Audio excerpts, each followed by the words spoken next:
কয়েকদিন আগে ঝিঙে আর শশার দানা আমি চারাতে দিয়েছিলাম সেই এয়ারটাইট কন্টেনারের মধ্যে। আজকে দেখতে এসেছি সেটা কতটা কি কলিয়েছে, দেখা যাক, তোমাদের সঙ্গে দেখি। এইটার মধ্যে ঝিঙের দানা দিয়েছিলাম, আগে এটাকেই খুলি।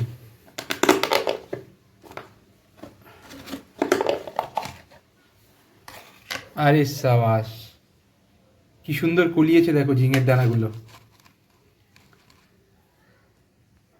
আর এটার মধ্যে রেখে দিয়েছিলাম শশার দানাগুলো।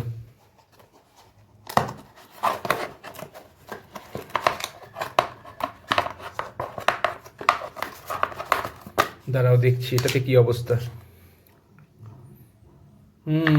এটাও কলিয়েছে, বোঝা যাচ্ছে, কিন্তু এই হালকা করে এই কাগজটাকে তুলতে হবে, তবে কি বুঝতে পারবো।